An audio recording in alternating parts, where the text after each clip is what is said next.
하야방송 뉴스입니다. 원로에게 길을 묻다.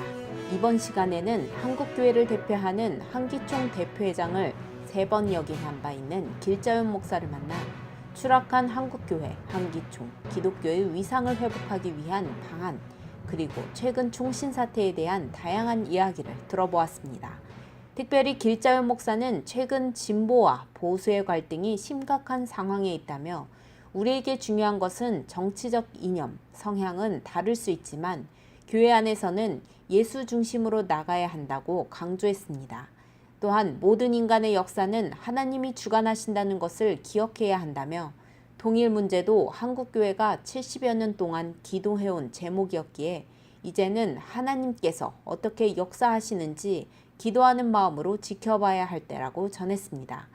질문에는 기독공보 황규학 박사가 맡았으며 인터뷰 내용을 들어보도록 하겠습니다.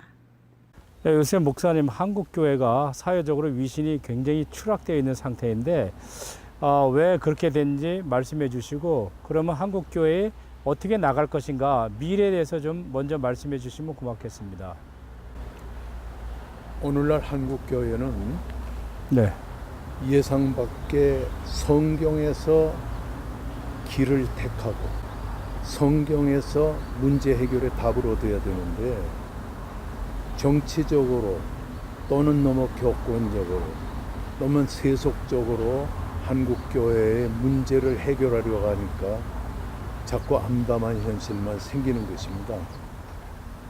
성경은 정경이라고 하는데 곧은 글이라 그렇다 아닙니까? 그러니까 성경에서 하나님께서 우리에게 뭐라고 계시하는가, 그 계시의 원칙을 따라서 살아가야 되는데, 그동안 한국교회가 수십 년 동안 좀 길을 잃어버리고 오늘에까지 오다 보니까 한국교회가 사회로부터 지탄도 받고 또 한국교회가 방향성을 잃어버린 감이 있습니다. 그러므로 한국교회는 연령을 초월해서, 목회자의 연령을 초월해서 성경으로 돌아와서 성경 말씀에 근거해서 한국교회를 봉사하고 설교하고 교회를 목양하고 하는 목회자의 정돈된 자세가 우선 긴급히 요청된다고 보여집니다. 최근에 문재인 대통령과 북한의 김정은 위원장이 같이 정상회담을 했는데, 앞으로 이에 대해서 한국교회가 어떠한 자세를 갖고 이렇게 대처했으면 좋겠는지 좀 말씀해 주십시오. 우리나라는 현재 보수와 진보, 진보와 보수로 갈려가지고 갈등하는 이런 현상 속에서 이 상황 자체를 부정하려는 세력도 있고 또 너무 좋아하는 세력도 있는데, 모든 인간의 역사는 하나님의 섭리 속에서 되어지는 것입니다. 하나님께서 세상의 정치 지도자들을 통해서도 역사하고 국민들에게도 역사하는 이런 상황인데, 우리가 지난 70년가량 한국교회와 성도들이 통일을 위해 간절히 기도했지 않습니까? 이렇게 기도하던 것이 현실로 되어지는 상황에서 우리는 하나님께서 앞으로 이 나라 이 민족과 더 크게 말해서 남한과 북한의 통일 문제나 오고 가는 문제, 이런 데 어떻게 작용하실까, 어떻게 역사하실까 하는 것을 지켜보면서 기도하는 자세가 필요하고, 누구를 비난하거나 또는 불신하는 이런 생각은 저버리는 게 좋다 생각하고요. 하나님은 하나님의 사역에 대해서만 하나님이 간섭하는 게 아니라 세상 불신앙의 세계에서 일어나는 정치, 경제, 문화, 사회 모든 부분도 하나님의 장중에서 하나님이 섭리하는 대로 되기 때문에 우리는 이런 때일수록 하나님께서 이 나라 이 민족을 바른 길로 인도해 달라고 기도하는 자세가 필요합니다. 지금까지 한국교회가 보수 정권에 같이 연대를 하고 또 지지를 하고 했는데, 이제 좀 흔히 말하는 이제 좌파 정권, 또 어떻게 보면 어떤 또 다른 그 개혁 정권이 이렇게 정권을 잡아서 북한과 어떻게든지 통일을 하려고 노력하고 있는데, 이제 한국교회는 그러면 이제 그 이념적으로는 서로 현 정권과는 다른데, 이런 상황에서 좀 보수적인 한국교회가 좀 성향이 다른 이 현 정부와 어떤 그 보조를 맞춰가야 되는지 그 좀 말씀해 주시죠. 우리는 영적으로는 하나님 나라의 백성이고 예. 육적으로는 대한민국의 국민이기 때문에 예. 하늘나라의 백성으로서 해야 될 일을 하고 또 세상 대한민국의 정권은 하에 있는 우리는 또 대한민국 국민으로서 일을 해야 되리라고 생각합니다. 중요한 것은 뭐냐면 지금 현재 이렇게 통일을 논하고 남북 정상들이 만나고 하는데 열광하는 사람들도 있고 그걸 좀 이렇게 거부하는 사람들도 있는데 우리는 그 자체보다도 하나님께서 이 나라를 어떻게 끌고 가시느냐에 대해서 기도하면서 하나님의 뜻을 찾는 자세가 중요하고요. 지금 65년 6.25 사변 이후에 65년의 세월이 흐르는 가운데서 지난 65년 동안 한결같이 성도들이 기도한 건 통일되게 해달라고 기도했어요. 근데 어떤 모습으로 통일이 올지는 우리 아직까지 감이 없지만은 어쨌든 간에 이런 남북의 대화의 장이 열리는 것을 볼 때 하나님의 섭리를 우리가 보다 더 실감하면서 기도 많이 해서 남북이 다 같이 잘 살 수 있는 방향으로 가는 게 좋지 않는가. 그러니까 뭐 생각합니다. 기독교는 좌파 우파도 없이 이런 걸 뛰어넘어서 하나님의 주권하에서 좀 움직여야 된다는 이런 것이죠. 그러니까 교회 안에는 좌파 교인도 있고 우파 교인도 있는데 그걸보다도 우리는 가장 중요한 것은 예수파죠. 그러니까 뭐 사상적으로나 정치적으로 내가 어느 파에 속해 있던 그건 그 사람의 자유지만 교회 안에서 좌파 우파로 논란하는 것보다 예수 중심으로 신앙생활을 하는 중심을 갖는 게 가장 중요하다.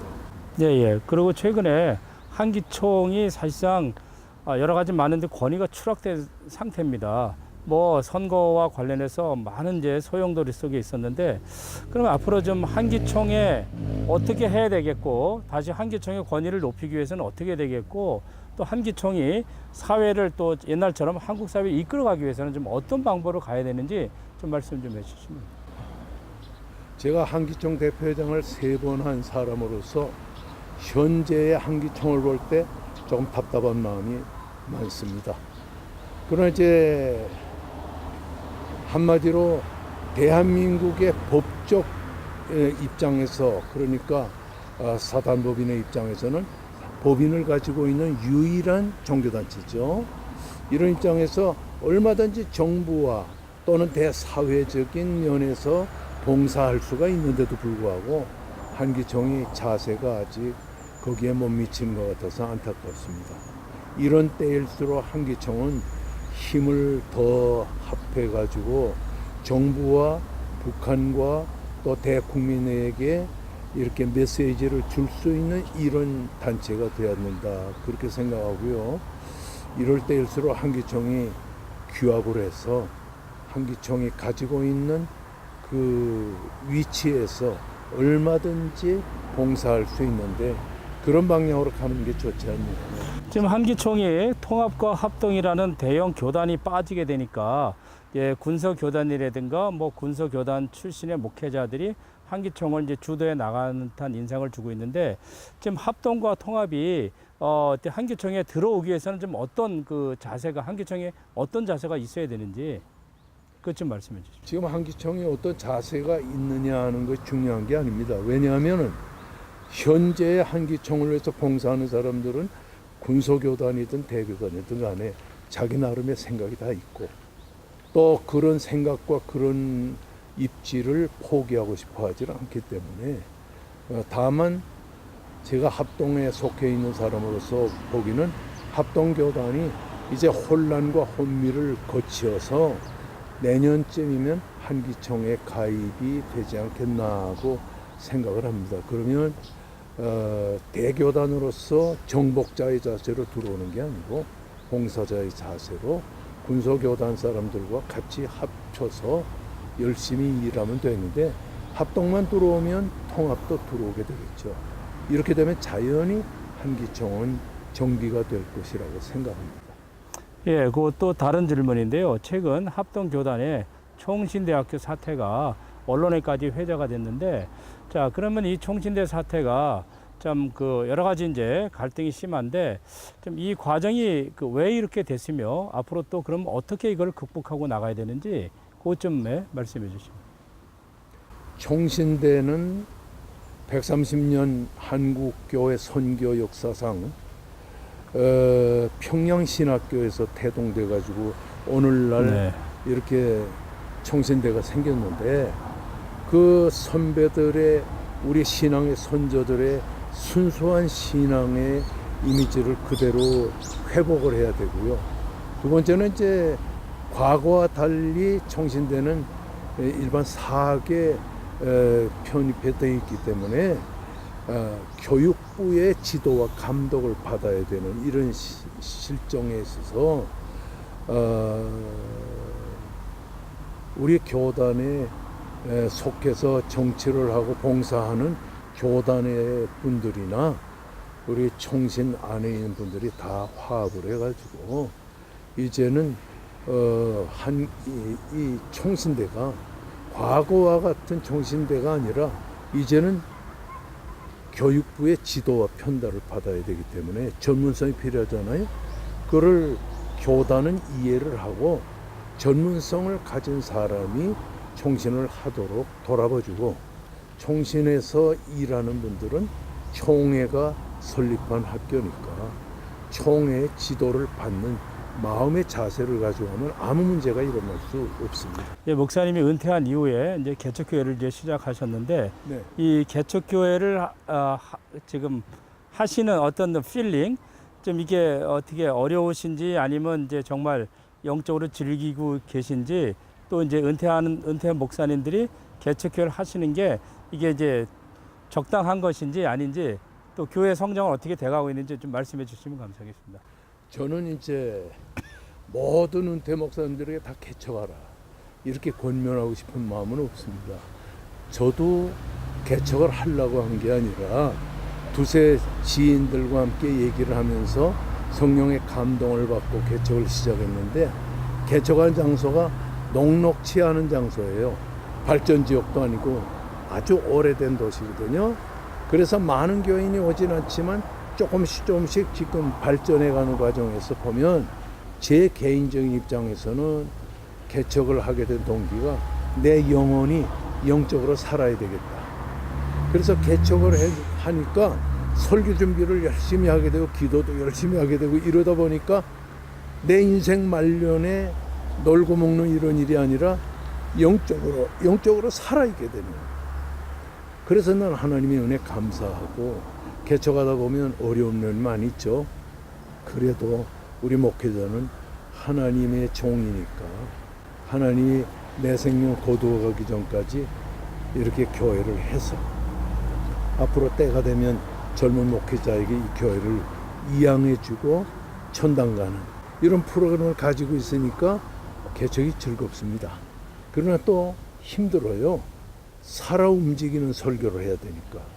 그리고 경제적으로도 도와야 되니까. 어쨌든 간에 인생 말년에 개척은 참으로 보람되다 이렇게 말할 수 있습니다.